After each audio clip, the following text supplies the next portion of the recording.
let's talk some transfers here a little bit as we ramp up to spring football. Okay, so spring football is basically 21 days away. Today's March 5th. March 26th, I think, will be their first day. They're going to have their first practice the week of March 24th. Maybe they'll have a workout on the 24th. Maybe they'll wait till the 26th. Pro days on the 25th. We'll talk more about the pro day stuff and the combine stuff that Ty Robinson and company did right around pro day. But the transfers are going to be a big part of this story. And Evan, you do the portal really, really well. But I think it's possible that people have forgotten some of the players that have come through, just that are here. They're all here. They are, with the exception of two, I think the 14 of the 16 are expected to play a lot right away. The two that won't are Marco Davila, the backup quarterback from Purdue, who, if Lord willing, isn't going to play much. He played mop-up duty because Dylan Riley is the starter. And then Justin Rett, who has 3 years of eligibility. We'll see what he does. He's a defensive back from Georgia. But the other ones are Rocco Spindler, Marquise Watson-Trent, Kevin Gallick, I think. Maybe it's Gaelic.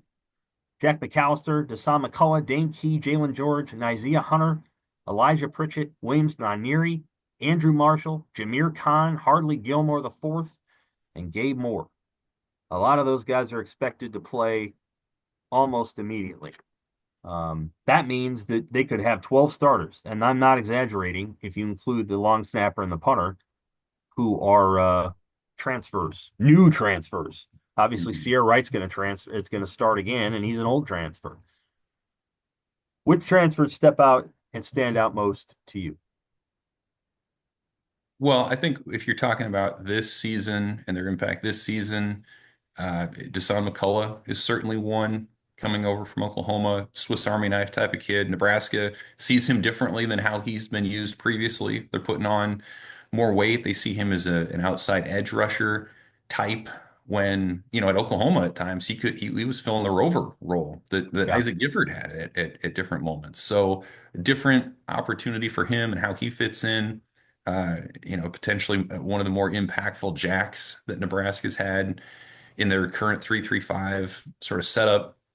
I think he's interesting. Marquise Watson-Trent is really interesting when you think about what they lose at linebacker and how different that is. And you bring in a guy who's been healthy and productive for 3 years at that level, like so much so that his coaches at Georgia Southern were like, yeah, you need to play at a higher level next year so you can prove to NFL scouts what you're all about. I had a chance to talk with him, just really down to earth guy, clearly going to be a leader of that position group. He's a little Which has some undersized. That's the only thing that a kept little him from being a undersized, Power Five guy out of high school. sure. But Yep. like he's more than proven it. I mean, he's played at Nebraska before, back in that But back in the day. it doesn't bother me what their size is when they're a linebacker in college. You get to the NFL and you're in a cover two, that's different. But he's Right. 5'11" and 225. If he can run, Levante David is not much taller. I think Mike Eckler, who is Right. not coaching the linebackers, will love that guy. Hmm. Probably knows it. Probably knows who he is. I don't know if Tennessee played Georgia Southern or not, but I like him a lot too. I mean, there's like 10 guys I could mention, honestly. I'll say Dane Key. I mean, you mentioned him earlier, but like Yeah. someone who clearly is going to start and Nebraska needs that second weapon, third weapon, whatever, with Ja'Cory Barney and some of the other additions that they have. Sort of as you mentioned, a blend of skill sets. He's fast, but he's not a burner. Good hands, productive, done it at the SEC level. Somebody who I think could quickly become one of Dylan Raiola's favorite targets this season. Not quite Jamal Banks. Even he's very much his own sort of athletic profile in that way. A little bit of a quieter guy, so I don't know that that's somebody you expect to step in and be a leader vocally right away. But certainly from a production standpoint, he's done it before. He's reuniting with his position coach and DeKeel Shorts. That's somebody who's going to be a mainstay in what Nebraska wants to do offensively. Yeah, I think Dane Key's a good one. We talked about him briefly. On the offensive line, Rocco Spindler is expected to come in and play and start. I mean, that's what he was doing at Notre Dame. I've read a couple of the interviews that he's done. I know you haven't caught up to him, but it just sounds like whatever was going on there, the coach was ready to move on from Rocco for whatever reason. So thus Rocco was ready to move on. and Nebraska's getting a starting caliber lineman who may well be the best lineman on the unit. So um, that's a big addition, obviously. I think Jalen George is going to be very important.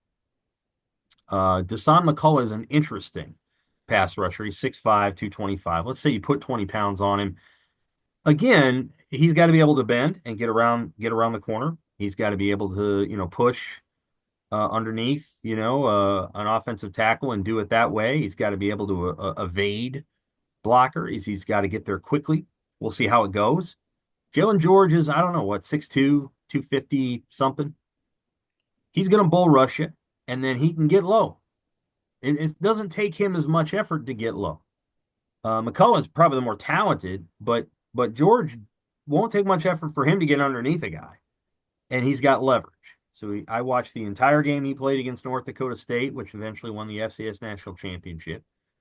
That's good tape. I mean, North Dakota State's a legitimate football program, even at the D1 level. Like if you show that tape, that's legit. You can find it on YouTube, the whole game. It's long, but Jalen George is a good football player, and I think that's why he's here. I think they got a couple years with him. I don't know if he's going to be a 10 sack guy, but he's gonna push your pocket, and he might get 4 or 5, and he's going to be really important to that group. That would be one definitely that I'm gonna be watching. Marquise Watson Trent obviously is another one, and then of course everybody knows what I think about punters. Punters are crucial. You get a great punter, it's worth a game. And the reality is Nebraska has not had a great punter for a while. They haven't had one since the late Sam Foltz, and that was the last one. And if you have a great punter, it changes what you're thinking about defensively. You're on the 20, you're on your own 23, and it's 3rd and 9. You punt the ball. You go out, you try to get the first down, you don't get it, you punt it, you put it inside the other team's 15, and then you can get more aggressive on defense. And then maybe you pin them back, and then they punt it out to midfield, and that's when you take your shot call. You don't do it on 3rd and 9 from your own 23. You get a first down, you got 1st and 10 at the 39, shot call. That's how you manipulate field position. And Iowa's been brilliant at that for years now. And Nebraska's not as good because they don't have an elite punter. Bushini had elite moments, but he also had moments that did not resemble that at all. And so I think McAllister's important. And the way Eckler coaches him is important. I think we'll ask Eckler more about this, but I almost feel like you got to coach a punter a little bit, and you kind of got to almost stay away from a kicker. Maybe I'm wrong. Maybe Eckler's going to have a really close relationship with Hull or Alvano, but I think with that situation, you put the wedge in their hand and say make a good swing. With punting, it's more strategic. It's like your decision making from the fairway or from the tee. And a good golfer goes into a hole with a plan. It's not just make a good swing. Sometimes you can do that, but other times you got to have a plan going into a hole because you got to put it where you want to put it to put your second shot in position. And I feel like you got to coach that a little bit. Gotta have a nice caddy. Yeah. Yeah, you got to have a good caddy. You got to be smart off the tee. There's two combinations there. And of course, you want a kicker who is just the toughest minded person on the planet. But there's a very narrowly defined reality when you go out to kick a field goal. You're on one hash, you're on the other, you're in between, and you're kicking from a distance. And that's it. You have no other you don't have dynamics related to kicking it to a person or away from a person. So the punter to me is really, really important. And we'll see how it goes. I mean, I think those are the ones that I jump out at. I am obviously intrigued by the quarterback. I don't know anything about it. Well, And what? Oh, go ahead. Yeah. no, that's it. Well, I would add too, Sam, like the thing about this class that's interesting to me is you've got the seniors and some of these guys that are clear starters, like 1 year guys, 2 year guys. You've got some of these really young guys like Davila who's coming in as a quarterback. But I think it's also interesting. You've got sort of this high upside class of guy coming in who could start and who has sky high potential, but you just don't know. I mean, Williams Nwaneri was one of the top high school guys in the country, and he Yeah. comes in and he played just a handful of games for Missouri last year. Like, like his range of outcomes for 25, I think is really wide, but eventually, I mean, he feels like he's got all the ability to be a star playmaker. Hardly Gilmore kind of falls into that category for me as well, where he was a young kid, reclassified, learned what college is about for a couple years, and he has a ton of ability. He's someone who could make a move this spring, this fall, or maybe be a year or two away potentially. And Andrew Marshall is another one, not as young, but like a guy who has a bunch of different ways who he can affect the field, whether that's as a corner, where he was really good at Idaho last year, or as a dynamic returner. Maybe he's the spark to turn around Nebraska's return game, which has been dormant for a long time. So I think that's just as interesting to me as these guys who are a little less ready-made, but you've seen flashes elsewhere. And if they can find a little more consistency or just take that next step, man, I mean, they could be huge difference makers for this team, either this next season or beyond. Andrew Marshall is so interesting because again, he's a starting caliber corner. He was that at Idaho and probably could have gone other places. The reality is he's going to have to battle for a starting job in Nebraska. Sierra Wright is not going to give up the job. And okay, you move Malcolm Hartzog and Buford back to safety. You still got Bly Hill. I don't, unless he's going somewhere, and I haven't heard anything to that regard. He's going to be hard for Andrew Marshall to beat out because I think Hill is, well, he's long and he's got all kinds of ability, but Marshall's more physical. So I feel like you could have three or four corners there, and then you got to remember all the young corners that they have that want to move up and make plays. Donovan Jones. You think Donovan Jones is going to go back to the bench? I don't think so. So great competition back there. I do feel like there's going to be more movement in the portal from the defensive backs because they can't all play. So we'll see. We'll see exactly what happens with Marshall. That is definitely intriguing, though. And again, it's a good transfer class. It wasn't cheap. They got some guys that cost money, including those offensive linemen, Spindler and Pritchett. They were not cheap. Um, that's those guys are gold in the portal.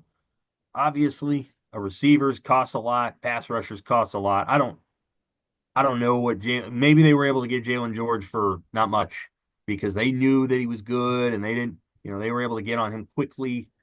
I think that could end up being the find, the steal, so to speak. But we'll find out.